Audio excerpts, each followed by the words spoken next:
So this video is a continuation of the previous video. So we will talk about the insertions in an EVL tree. So assuming that we have a node that needs rebalancing and that it be alpha.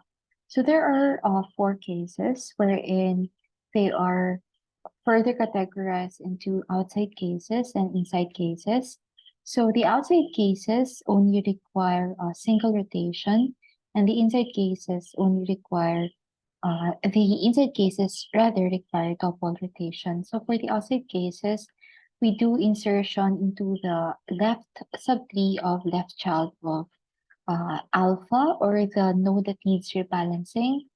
And the other one would be to do insertion on the right subtree of the right child.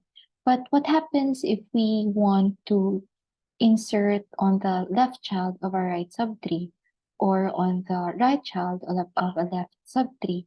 So that means that we have to do a double rotation, and later we will see how it's done. So the rebalancing is performed through four separate rotation algorithms. Okay, so let us start with the outside case. And if we go back here, the outside case only require a single rotation. So assuming that we have this valid AVL subtree, so the root is on the J, and then we have two subtrees K and then Z, and then the height are all balanced. So assuming that from this tree, we are going to insert into X. So this is a subtree, and then Y is a subtree, and Z is a subtree, and we want to add additional node to X. So what happens is, if we do that, the height will be increased by 1.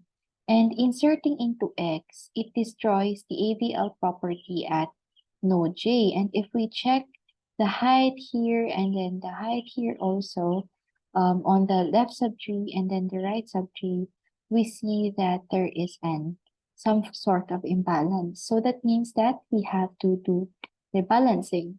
So what we can do here is to do a single rotation. We are going to do a right rotation, and this is how it's done. So we are going to remove the link between K and then J, and then K and then Y, and then we will be linking the subtree Y into the J. And now K will be the new root. And then we have on the left subtree this whole X, including the new nodes that are added.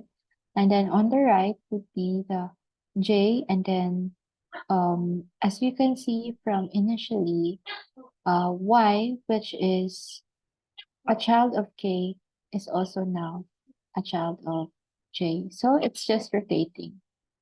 Okay, from K is now the root, and then of course we cannot connect Y into the initial K, because if that's the case, then it's no longer a binary tree. So this subtree Y will be connected to J.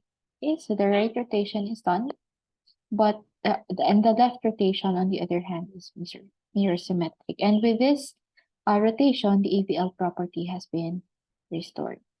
Okay, so let us see an inside case on the other hand.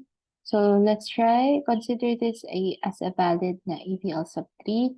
And we can see that the J is on the root, and then on the left subtree rooted at K, on the right subtree rooted, we have another subtree here.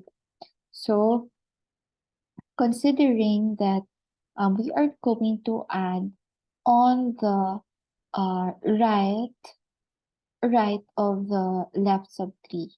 Okay, so we are going to insert Y, insert into Y, into this Y na subtree. So in other words, this is a subtree and we are going to add a new node. But if inserting another node here, it adds an imbalance, or it destroys the AVL property. So going back here, so this was initially the balanced tree, but then we insert into Y. Okay, so what if we do the right rotation? Would it be able to restore the balance? So in other words, we want that the K now will be on the root, and then this subtree Y will be now a child of J.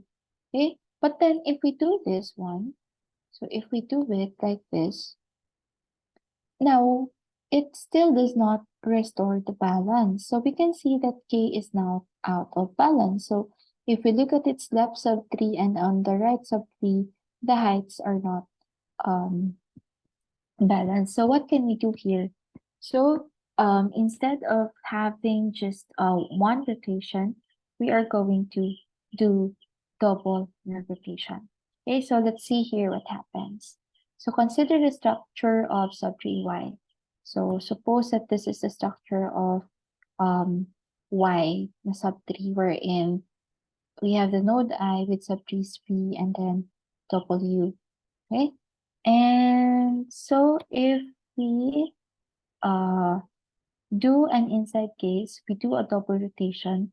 So what we can do is to um, do a left right and then left right and double rotation. So as you can see, we are going to rotate on this sub 3 first to the left, and then after that we are going to rotate to the right.